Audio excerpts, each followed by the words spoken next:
Mark Richardson, and I'm going to do this as a third person, so if you don't mind, because it's easier. People might ask a question that I don't know that I should know the answer to. And there's a couple of things that I am actually looking for an answer to, so if people know that, that's fun. I'm going to talk about John Philpot and his family, and there's a reason. For the most part, you come through the cemetery and you see family plots, and here's a group of people all lined up, and I first time I came over here, I went, oh, I wonder if it's a family, and sure enough, they are. So that's kind of interesting.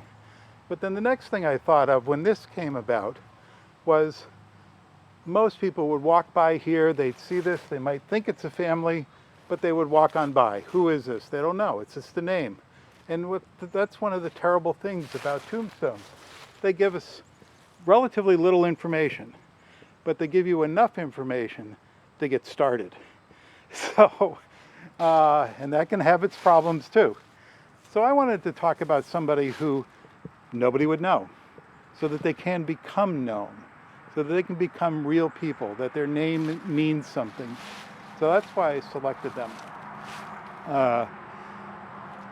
At 19, John enlisted for the American Revolution in Johnathan Wentworth's company from right here. And his enlistment, there's two things that we learned from it. One, his age, that he was 19. And he's listed as a husbandman. Now in 18th century, that word husbandman is really distinguished from a farmer. A farmer is someone who either is a subsistence farmer raising enough crops to feed their family or having enough surplus to sell. A husbandman relies upon generally mammals, whether they're horses, cattle, cows, sheep, that kind of thing.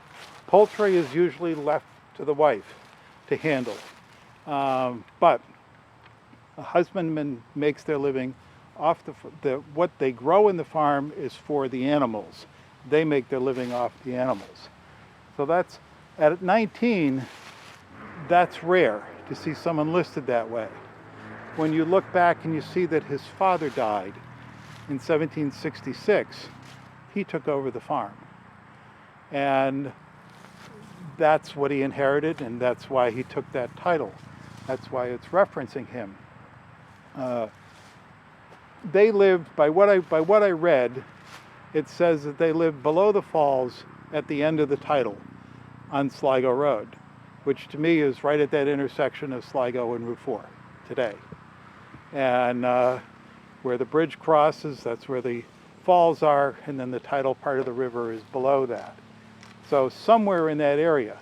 Now I know in the town seal, that house on the lower right-hand corner is a Philpot house. And whether it's that house, there were a couple other Philpot homes on that road.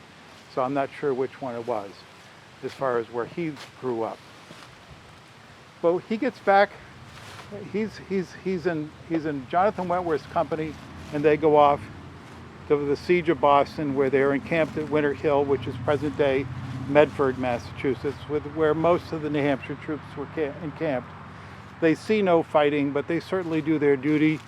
They don't come home until the end of January of 1776. So they're there for a number of months. He comes back and tends to the farm again, and then during the emergency of 1777, with Burgoyne invading through the Lake Champlain and Hudson River region, again, he is drafted into the state militia. Now, he's drafted for a reason. Most of the time for the state militias, they would go to the local companies and they would choose men and say, you're going off with the state militia to go and participate in this campaign. But he was selected to become the quartermaster sergeant of, he was placed in Captain James Libby's company of Colonel Stephen Evans's regiment, and he was the regimental quartermaster sergeant. Why? He was only 20 years old, because he managed the farm. He knew mathematics for one thing. He knew how to manage a business with the farm. And what he's Generally, the quartermaster is an officer, and he's in charge of procurement. He's in charge of getting all that stuff to the troops. So he's making sure that they're getting paid, that they're getting fed, that they're getting whatever munitions they need for their campaign, all of that. That's what he does. So that comes from him managing a farm at a very young age. He knows how to do that. They must have hot-footed it from here. It says they left in September. Well, they're at the Saratoga campaign. They participate in the Battle of Freeman's Farm on September 19th. So they didn't waste any time getting out there. They were assigned to Ebenezer Leonard's brigade, and the Battle of Freeman's Farm reached a point where the American army started to weaken. And that's when Benedict Arnold showed up, rallied the troops, and took them to a charge against the center of the Crown forces line. Now, the 1st New Hampshire Regiment was on their right. They're the ones who took the German redoubt with their cannon, but these guys charged right into the German line and routed them. So they were successful at Freeman's Farm, and that's the only fighting he did during the war, but it was important fighting he did during the war. He comes home. They'd come home here in December of 1777, and he meets this woman right here. Her name is Eliza Wentworth. She is from Dover, and they get married in December of 1778. They don't have children for a couple of years, but Moses, who is here, is their youngest son. He's born in 1793. And again, we have his wife and 3 of their children. Now, when John comes back, he becomes a school teacher here in town. And from there, he spends 14 years, from 1790 to 1804, as the town clerk. He is responsible for probably registering the birth, deaths, and marriages of a lot of people between this cemetery and the one across the road. So he kept them in the town records. And somewhere, I think I read that his annual salary was around $160 a year. Give or take 20 bucks on that, I'm not sure, but I think that's what it was I read, that he got paid. Well, in their elder years, Moses inherits the farm. That's why he's here. He had married Eliza Gage, was her last name. She was also from Dover. And they took over the farm from Mom and Dad. Now, their first 2 children, Samuel and John, Samuel was born in 1780, John 2 years later. They both died on August 17th, 1800, at 18 and 20 years old. The same day. Now, I don't know why, so I couldn't find anything why. I can't find where their grave is either. So I don't know if it's here or across the way or exactly where. One of these days I will find out what happened to those 2 brothers.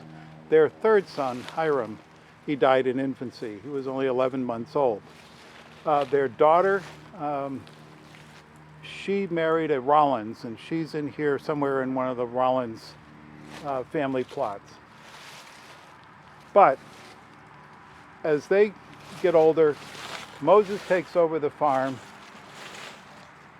Kesey, as she was known, Eliza, she dies in 1830. She's 76 years old. She's 3 years older than him, by the way. But she dies in 1830.